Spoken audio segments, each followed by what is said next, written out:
Hello there, and welcome to Thank the Maker, a podcast about heroes, princesses, scoundrels, hokey religions, ancient weapons, and all things Star Wars. I'm Adam Russell. I'm Nick Gambarian, and I'm back. Welcome Nick, back, Nick. It's so good to have you back. I am Mike Forster. Hey, what? Hey. We get to go from fanboys to talking about another project that the director of Fanboys helped produce. Like, I feel like we are just helping promote Kyle's work at this point. That's what this show is. Shout out Kyle Newman. What's happening?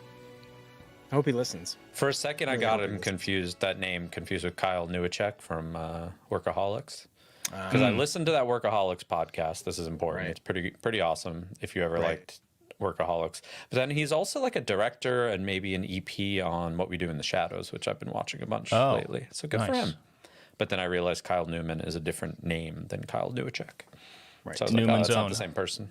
It has nothing to do with the salad dressing guy, who's also not actually a salad dressing guy. He's actually a movie star. Mm-hmm. Right. Non-profit. Paul Newman, all profits for charity. Yeah. That's good marketing, man. We all know that. Wow, that's weird. I didn't know that. Now I do, It's though. all I mean, it says it right on the products. Mm-hmm. No, So, guess I don't buy it. Yeah, it's Thank the Maker. Tax write-off. Yeah, Thank the doesn't- Maker, a grocery shopping podcast. Let's be real. Hey, What's up, dudes? Speaking of shout-outs, Nick, I thought it was hilarious that you welcomed yourself back at the top. You guys weren't going to do it. I had to do it. Welcome back, right. me. Shout out, me. Hey, shout out to Roosevelt's. They're dropping a whole bunch of new holiday stuff. I'm wearing the Hanukkah shirt right here. Yep. Put on your yarmulke. It's time for Han Solo Hanukkah. Me and Mike have on these hoodies. Performance hoodies. Yeah. That's why I'm performing right now. And they just dropped a 4-pack, and I love the koozies as well, but they just dropped a 4-pack of new Star Wars inspired flannels that are really rad, and they're just subtle. Like, they got a little screen print on them, but they're subtle enough, but they're crispy. And those koozies that have all the character koozies, I'm like, I would prefer if I got every single one of those. That would be fantastic. Yeah. I always But have a koozie when we're on this podcast. Roosevelt's right here. Look at that. I mean, Look at that. we're Little not really Tatooine hooking it up. vibe. Twin Sons. Yeah, How about and the we'll also talk about it, but like, they dropped some official Mos Eisley news, which I think is fantastic. We'll get to that. We'll get to that at the end. Yes. While we're shouting out folks who make great stuff and hook us up, we should also shout out Heroes and Villains, who sent. I got some stuff recently. You guys are still waiting on yours. I got a bag and a few things. What'd you get, Nick? I got 2 bags, which blew my mind, honestly, because they were I feel like they've either revolutionized the compartments in a bag, or I just don't really mess with new bags. But there's like places to put your sneakers and stuff that keep them separate from like your clothes, because you don't really want your sneakers to touch your clothes.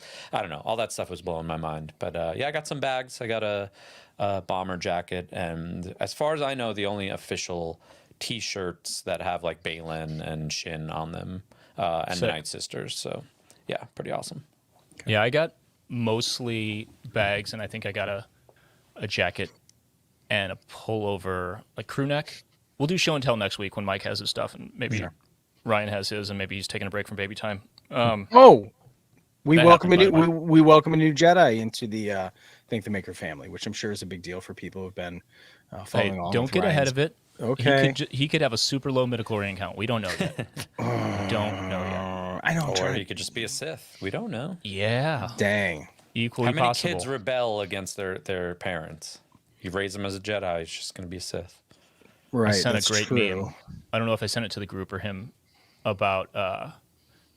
It was a clip from a Matt Damon movie where the kid is like, the kid doesn't want to do what the dad wanted, and he's like, it was your dream, Dad. It was your dream. And Matt Damon's like, but it was a good dream.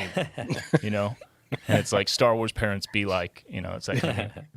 I'm not into Star Wars. Or You're what's his face? Was it Varsity Blues? I don't want your life. your life.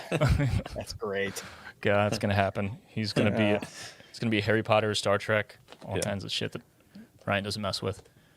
Anyway, we'll do show and tell next week about our new stuff. You can, though, right now use promo code Maker20. I'm almost positive it's 20% off. That Maker code indicates that.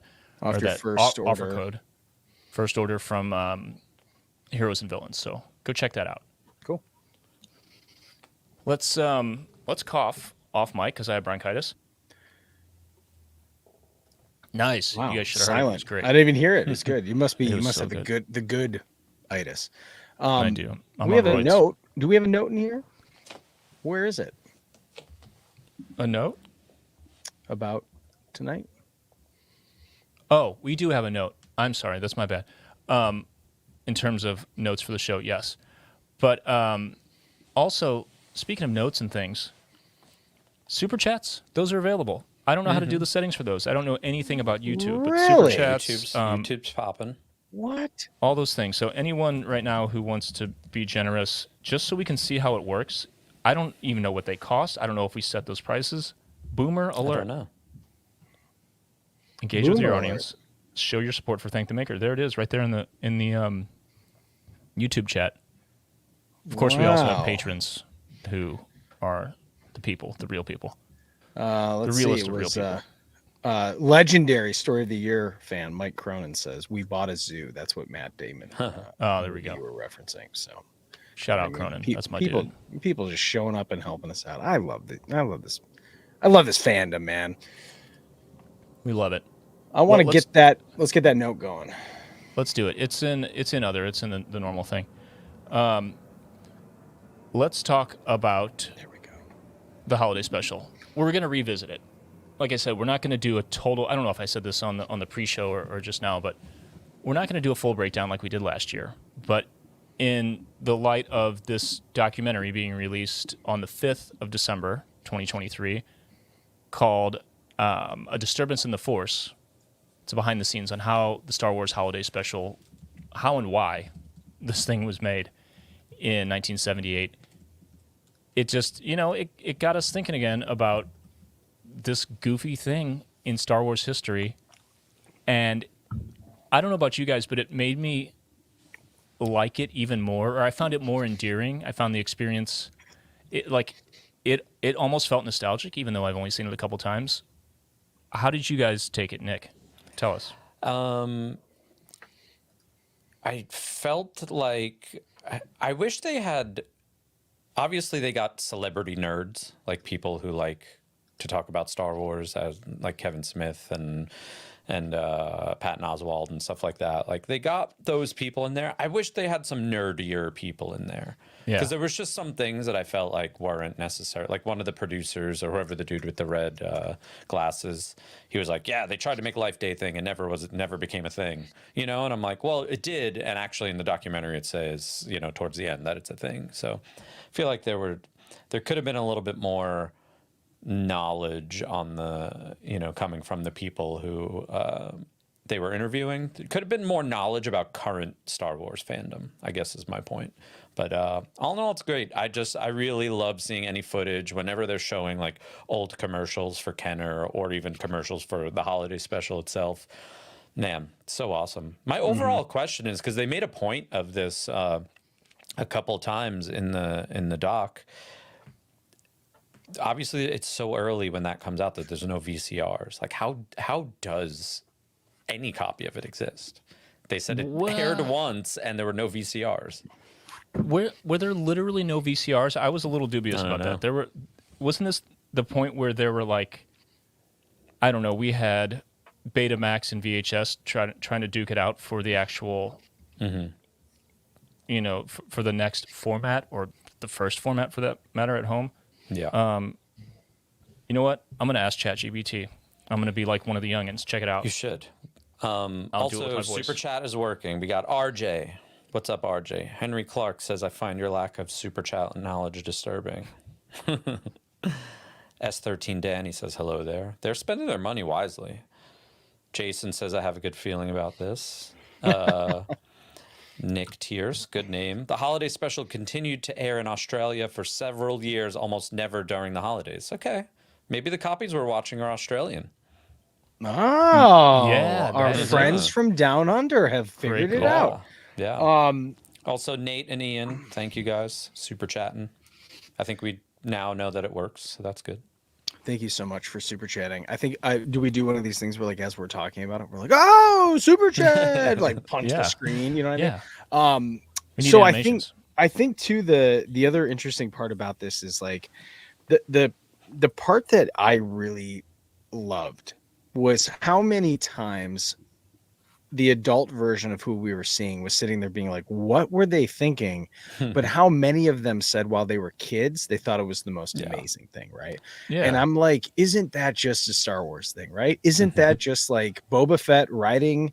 We were concerned about character development and like I didn't like the production of the thing. It's like kids are like Boba Fett riding a Rancor. That's awesome. Like, Boba Fett comic strip, like that's awesome. We have Chewbacca walking around and Han Solo shows up at the end and like his family's together, like that's awesome.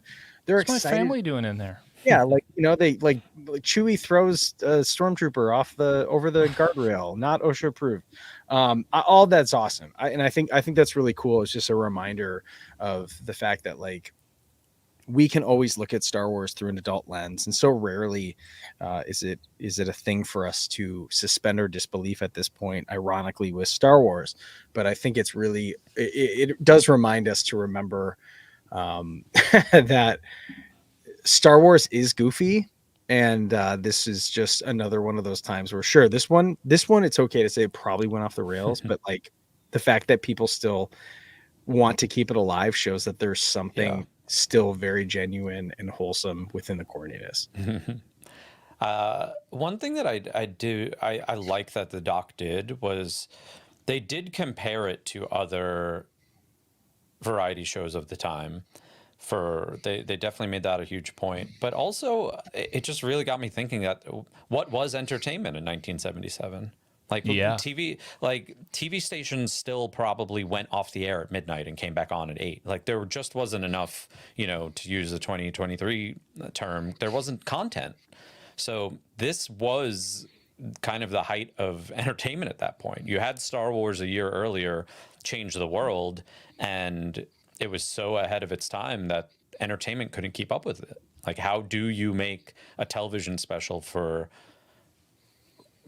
something that took 3 or 4 years to make? How do you make a holiday special that's 90 minutes long with less money, less technology? George Lucas is not involved. It's kind of strange. Yeah. Plus, you just put it in the hands of a variety show people. It's impressive that it got made, but a big takeaway for me is like that's just what entertainment was at the time. Yeah, and it's funny how stoked they seemed, how many people were involved at the top, even using George Lucas's original treatment for the thing, which they dug up in Ralph McQuarrie's archive after he died. So even though Lucas claimed to have not written it, he did, much like the sequels, the Disney sequels, contribute story elements early, including the idea of Life Day, the idea of meeting Chewie's family. This is something he toyed with putting in the actual 1977 Star Wars film, but didn't for obvious reasons. But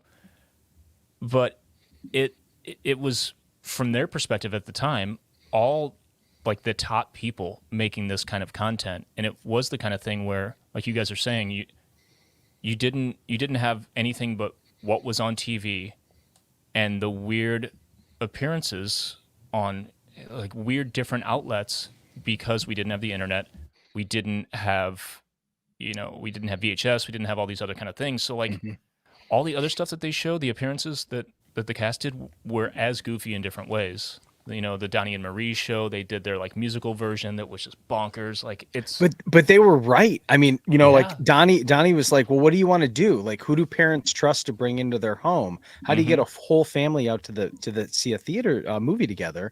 They're like, if Donnie and Marie say it's a fun thing to be a part of, the whole family can get involved. Yeah. And like, it's hard to argue that at some point any of that stuff previously didn't work, because Star Wars quite literally changed culture that the summer that it came out. So it's like, it's very easy to go like, why wouldn't these things work? And it's incredibly interesting to see how many players got stacked up. I love when they show the two cards, like the trading cards, and they were just showing the Lucasfilm camp just like falling off, right? And it ended up just being like CBS's side.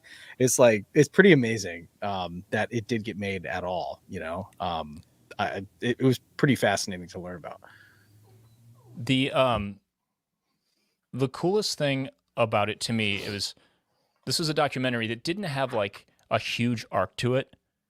A lot of documentaries, some of the best made documentaries hit you with something that you've never heard of. It's a crazy, weird, or dire situation or something. It's a rise and fall of somebody, and there's a story arc to it, just like a movie. This one didn't have as much because it was just like a roller coaster of bizarre weirdness of how the hell did this get made. But in the end, there was that little satisfying moment, like you guys talked about. The stuff that was, that shows that there's still some heart to it. Like Jon Favreau talks about how he absolutely loves it. Life Day has become a thing. They showed all the merch in the parks. There is this like affinity for it, and there's a little bit of hope there. Hope being, the key theme of Star Wars, that like a bunch of cool stuff has come out of this, and maybe it will end up on Disney Plus at some point. I mean, the Ewok stuff, the Ewok animation is on Disney Plus. That came from the same animation team that did the Boba Fett piece in this. And it was a cool kind of resolution, even though it wasn't a huge arc in the documentary. Do you guys want to see something really interesting? Please. Okay. See, this is why people watch YouTube, because is this going to be the Russian roulette scene from Boogie Nights? No. You want to see something really fascinating? You want to see? Shout out to anybody who gets that. Mike, what do you got here? We're gonna paint a picture with words when you show us whatever you have here. Boba Fett, Star Wars Holiday Special animation script and character model sheets. Wow, I've never seen that in my life. Okay, I didn't even know that existed. So this came across my social feed, and this is by illustrator John Celestri, and he was one of the illustrators that was working at the studio that is Nelvana Studios, and they were the ones that got the bid to, George Lucas was kind of talking about how he liked those animations that kind of like Cosmic Christmas, I think it was called. Yes, right. And they kind of had they were just a little bit different. They were a little bit off. Like the characters were all exaggerated, facial features, all that. So John Celestri was the guy who illustrated Boba Fett. And this came across my social feed and I bought it immediately. But this shows all of the characters and how they drew them, and you can Han's see long stretched out face. Yeah, and what's really cool about it is this is like how they were saying, like, this is how we're going to reference the characters. So this is like their base. There's Leia, and then here's like a base model of there's Luke, right? And that's pretty sweet. So it's almost like he's got his yellow Yavin jacket.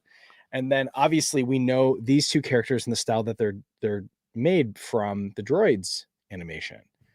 Nice. So this is kind of showing how they look, and it's just really interesting to see how they did this. And that's the style guide.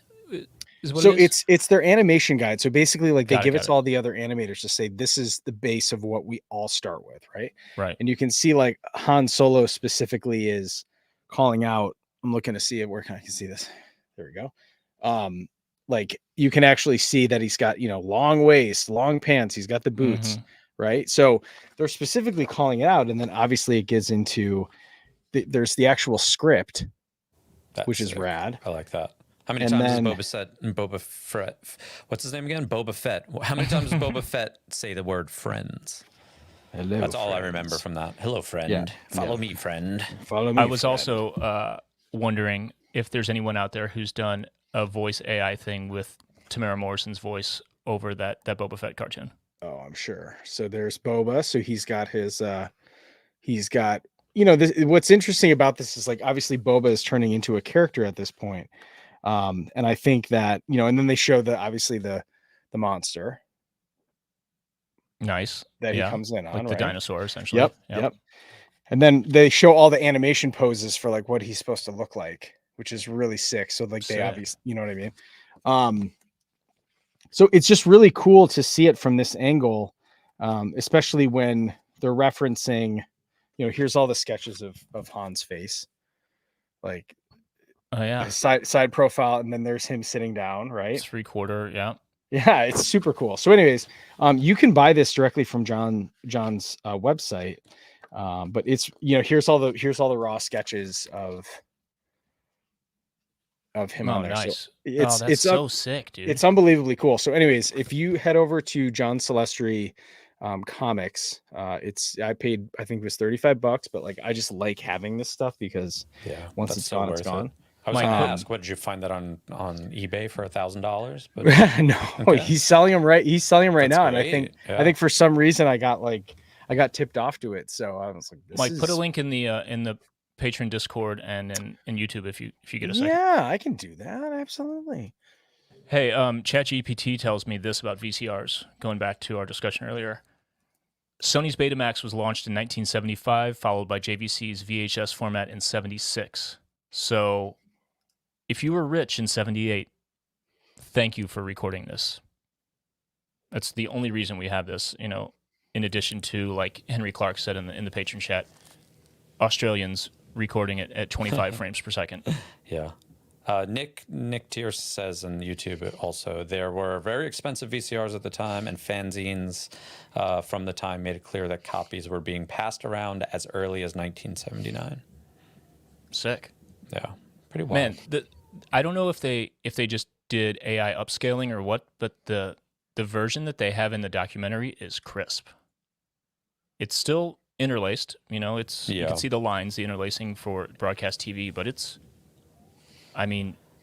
full screen and it's damn nice. There was one moment where someone was talking about Mark Hamill's makeup, and they do try to blame a little bit, or like the theory of, well, the makeup looks bad because of color degradation, but they basically were like, nah, it's just bad makeup. But they did for a second go from like what the quality was that we were seeing in the doc up until that point to show a more degraded copy, and it looked terrible. Yeah, like the version that they showed was essentially what we can all see on YouTube, and then the one that they're pulling footage from, it's like a first gen versus 10th gen dub of a dub of a dub, and then I'm sure they did the AI upscaling, which is bonkers now. Henry Clark has done that for some stuff for Story of the Year, and it looks insane, dude. Like we shot on handy cams, just digital 8 tapes and stuff like that, and upscaled, again, aside from the interlacing, looks incredible. You can see the artifacts if you're looking for them, but it's crazy.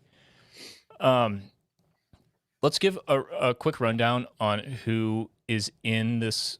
Like, we'll do a little fake stolen plans. I'm not going to do a real one here, but for anyone who hasn't watched this and is debating on whether or not to, so I think you can rent it for $5 or buy it for $10, right?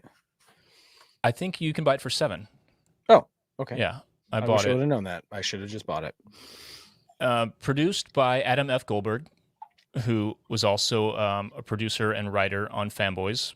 He's best known for the Goldbergs, the TV show. And then Kyle Newman, like we mentioned earlier, director of Fanboys, along with, I don't know, half a dozen other people who produced. It's directed by Jeremy Kuhn, who has only directed like 3 things, but he's produced quite a few other things.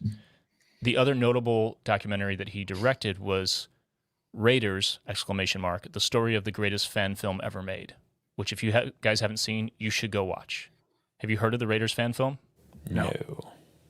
Dude, oh my God, it's amazing. These 2 friends, starting when they were teenagers, made a shot-for-shot remake of Raiders of the Lost Ark, starting with camcorders when they were teenagers all the way up to like high-end prosumer cameras just a few years ago. And they did literally every shot, including the fight in front of the plane that's kind of driving on its own with the explosions, the big shirtless guy. There was an explosion that went badly. Somebody got hurt. It's a crazy, awesome story that spans, I don't know, 10 years or more. And point being, Jeremy Kuhn directed that documentary, which is great. I haven't watched the fan film itself in full, but the documentary basically shows you what you need to see. So check that out.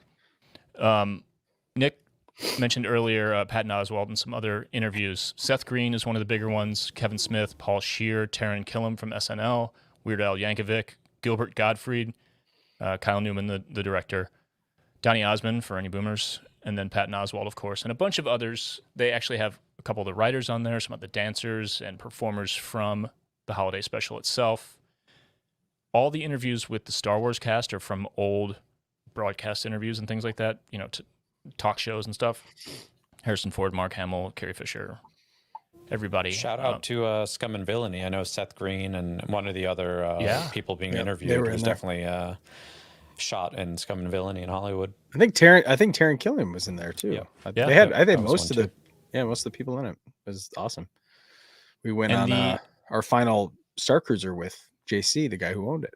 Yeah, who is good friend of Kevin Smith. So yeah. Yeah, we talked about the Macquarie concept art. They showed that a little bit in the documentary, which was, classic Macquarie. It was awesome. The treatment that was found, I was going to pull it and actually just read from it directly, but I ran out of time.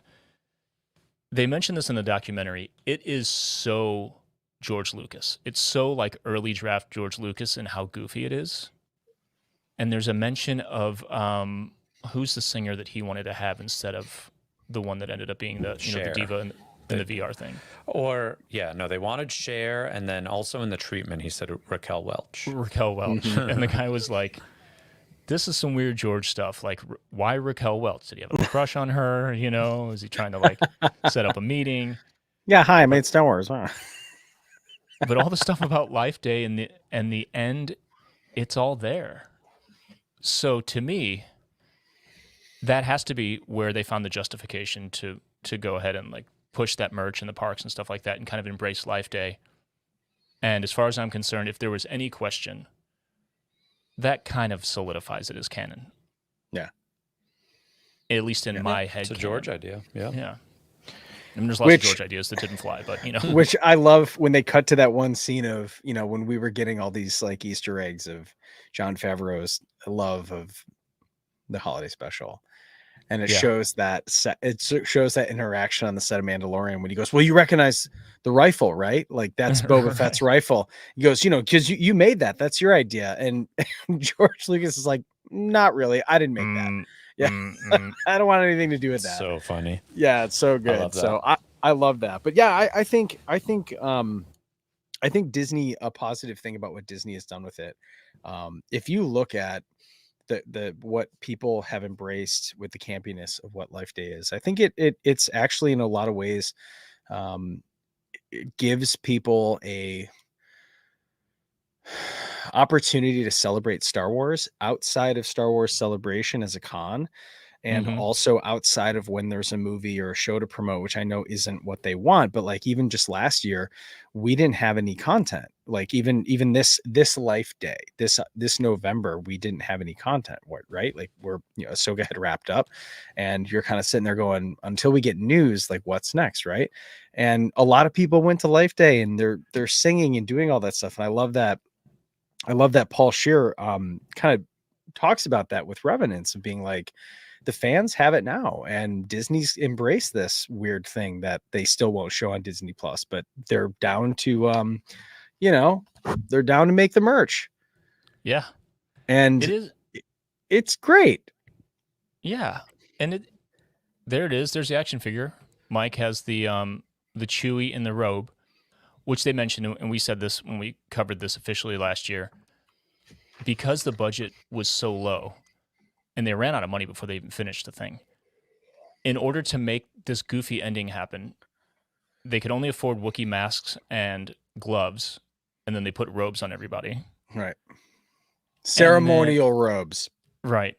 And then they had no set. They had no money to build a new set, so they shot it all just on black in the in a sound. What do you call it? Soundstage. Yeah.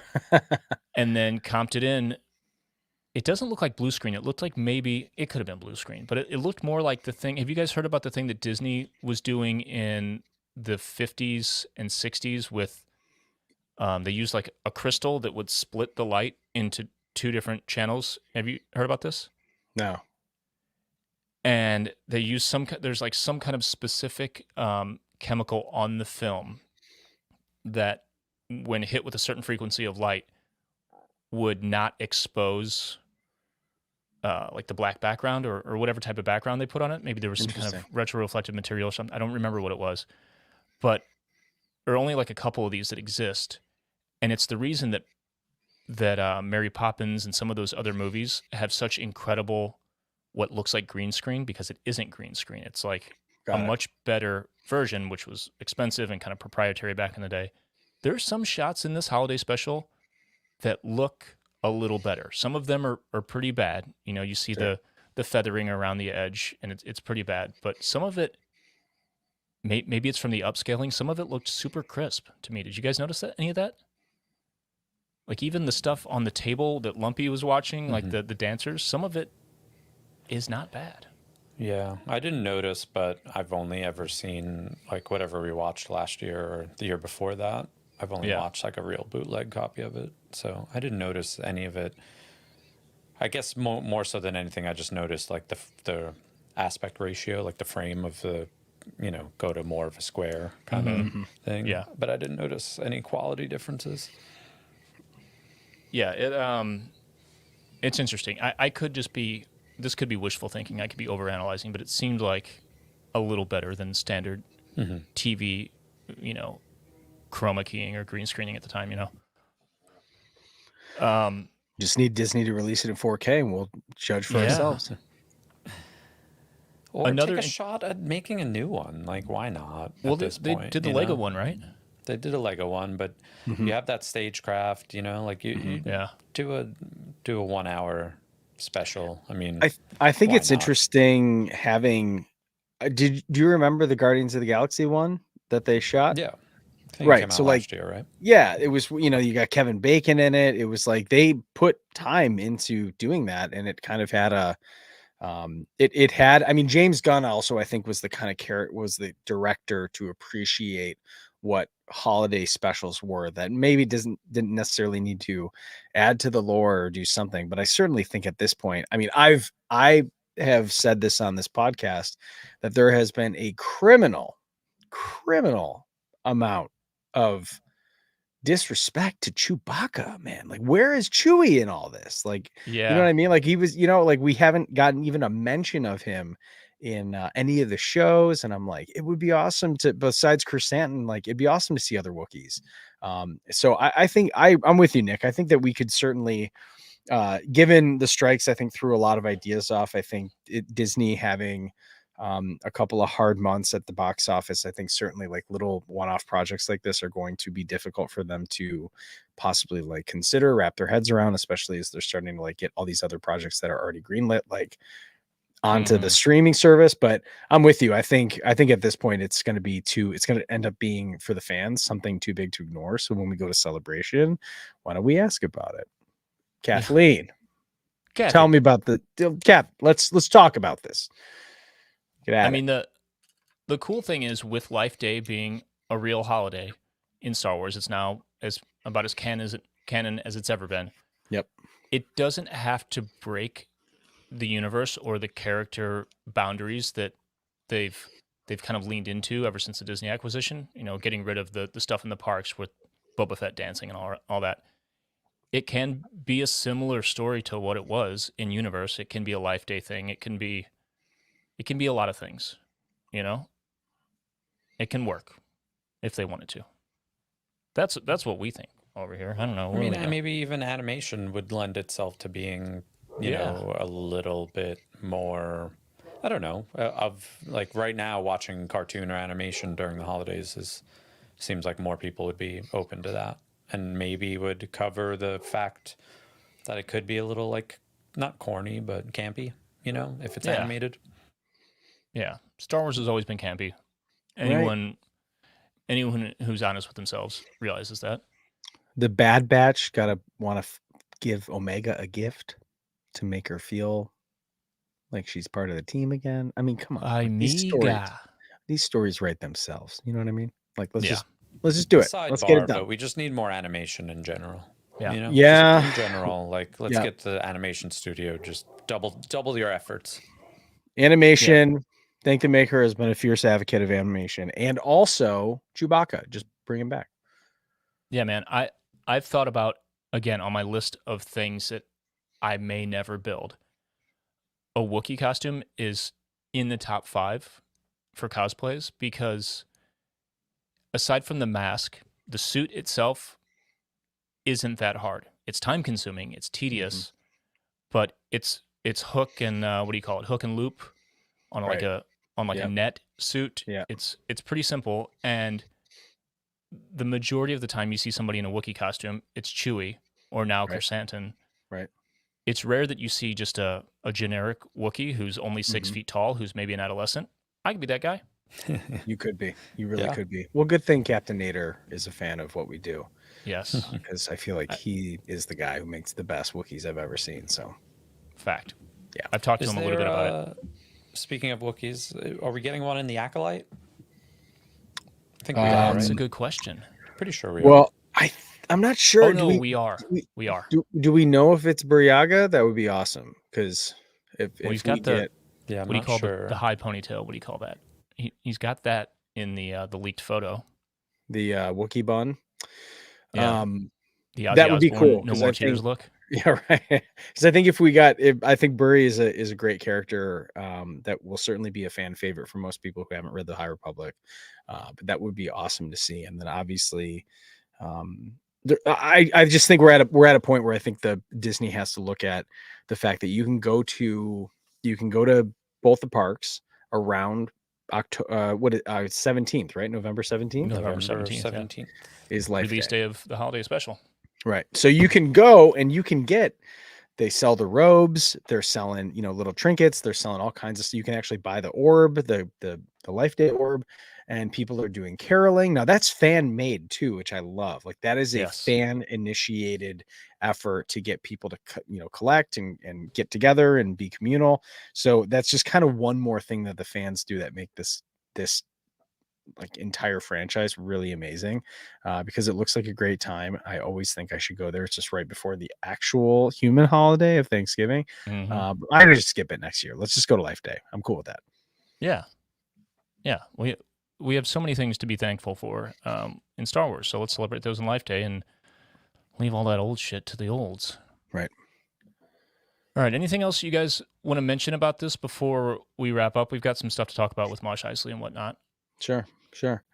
Yeah, I think if you have an opportunity to this holiday watch the holiday special on YouTube.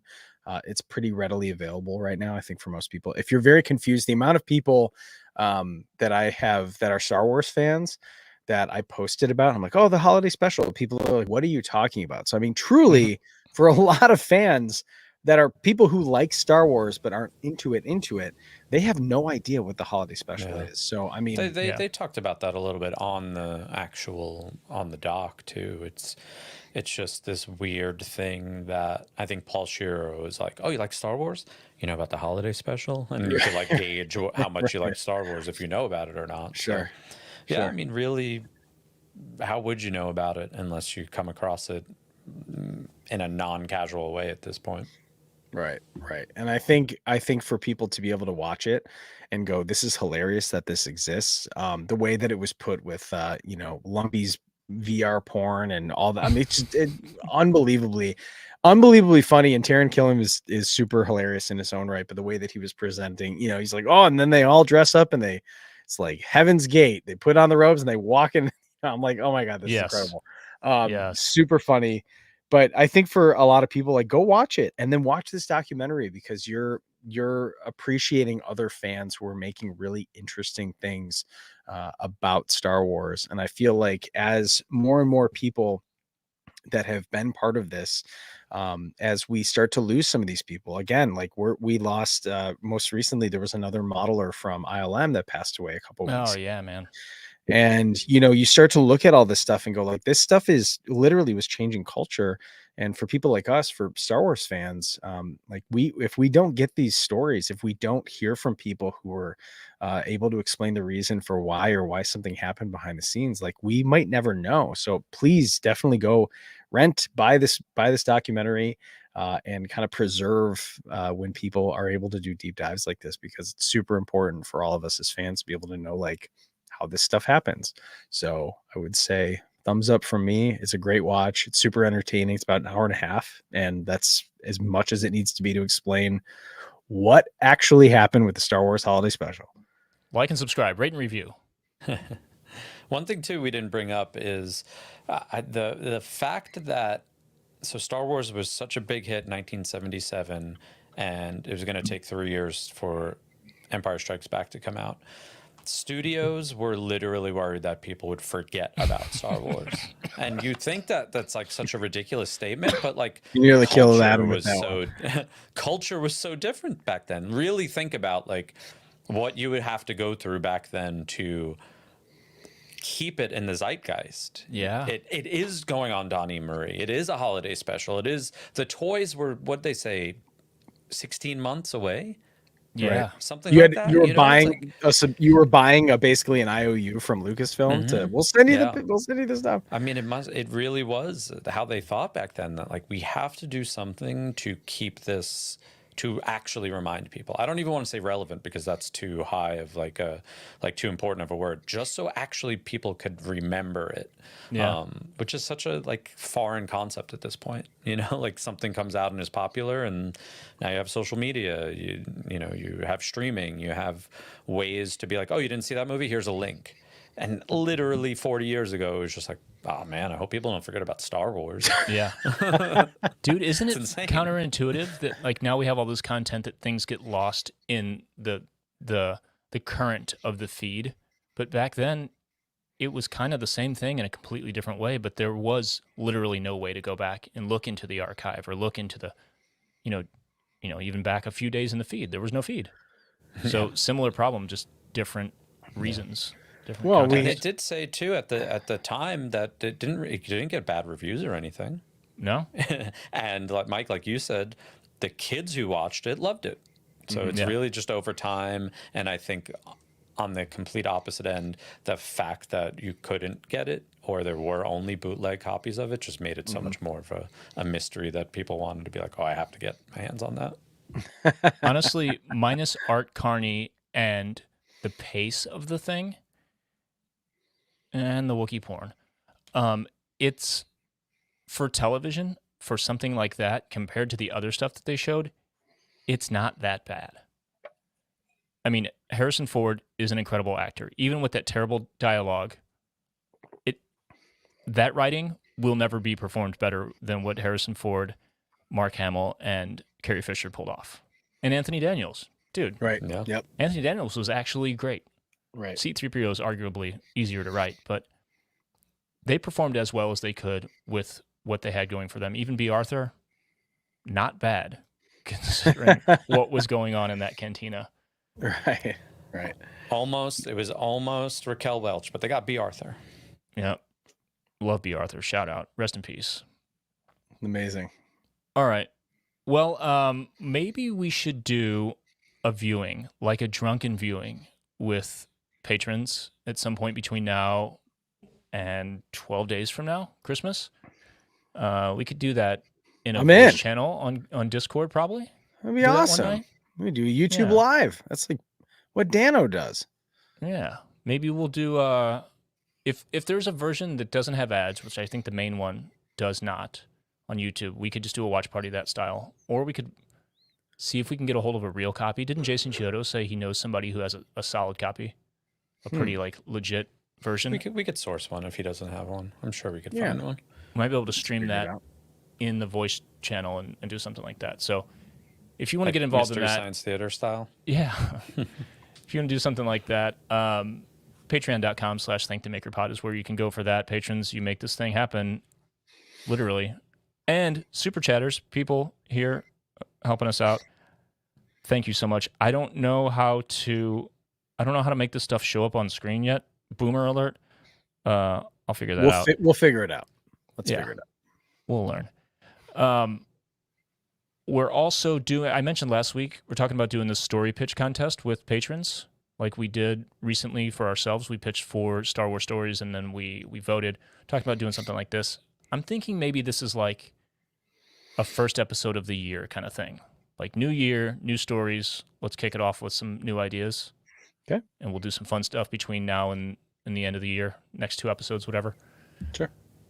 If anyone has any ideas for stuff that you would like us to do as like a year-end wrap-up, we could do just like a, state of the pod, state of Star Wars, year-end extravaganza. Send us some of your favorite clips. We could do something like that maybe for the last episode. So I love that idea. We'll knock around some ideas and talk about it in Discord. Cool. All right, lastly, Mosh Isley, February 3rd in Orlando, the weekend of MegaCon. Tickets are selling fast. It's more than halfway sold out. We've sold more already than we did for New York, so the pace is higher. The event is bigger. We're doing cooler stuff. We're working on some production. No spoilers. We're just doing some fun things. They announced Anthony Daniels is coming to MegaCon. Sick. So, I mean, there's going to be Star Wars people there. It's going to be exciting. I think at this point, our network of Star Wars people has grown exponentially since New York. I think MegaCon is going to be its own unique thing. They are starting production for The Mandalorian in February. So I think that's going to be pre-production to get started, which is cool. Mandalorian season 4, most likely. So we might not see as many like celebrities coming, but I think as things are going to start getting out there, MegaCon could be one last jump for a lot of the actors on the show to come down before they get started again. So it should be cool. It should be a great time. I don't know if you guys, I know you guys saw, but all of you out there on Instagram, I really tried my hardest to be friends with Iman Esfandi. I went and met him at LA Comic-Con. Yeah. I was like, dude, I'm half Persian. I play music. I love Star Wars. Like, we got a lot in common, man. And you guys kissed. I got nothing. No, I got nothing. I tagged him in the photo. I played. We talked about he's a hip hopper. He's got like a hip hop project. I tagged that. He's super like active with reposting other people's things, but he was like, "Not this guy. I'm not reposting this guy's thing." He was like, "He's not Persian enough." Or there can be only one. He doesn't want you overshadowing with that beautiful beard. Dang, rule of one. Yeah. I thought we were going to be texting, but at this point, like, yo, dude, you're in Santa Monica. Let's grab a coffee. I really thought it was going to happen. Dang it. You thought you were going to be bros. He just said it as a threat. Yeah. Just a threat. Well, okay. That's good to know. Maybe we'll see if we can track him down. But he'll be at MegaCon, right? All right. Yeah, we'll make it happen then. All right. MoshIsley.com for tickets. Thank the Maker is the name of this podcast. We don't have a website. We don't, so I won't say anything. Dudes, good hanging with you. Oh, dude, Zach the Maker in the chat. Best idea. How about a roast? Love that. For an episode for a year-end wrap-up. We got it.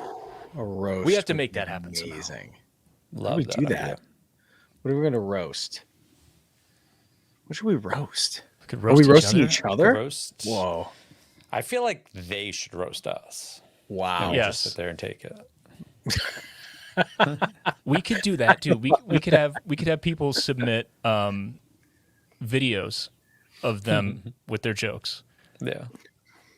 and then be fun organize too. them so I don't see any of mine, you don't see any of yours, and so on. And we'll just play them or read. I love it. Or read. Figure out who they're read roasting. jokes. Yeah. All right. I like this. Zach. You're brilliant. Okay. Mosh Isley merch. Scoop it. Oh yeah, MoshIsley.com is where you get that merch too. It is If you need for that sale. hoodie, we have a good amount, and I'm shipping them. So if an order comes in, I'm going to the post office that day. So Blah. Boom. Yep. All right, Buy stuff. dudes, I love you. Love you.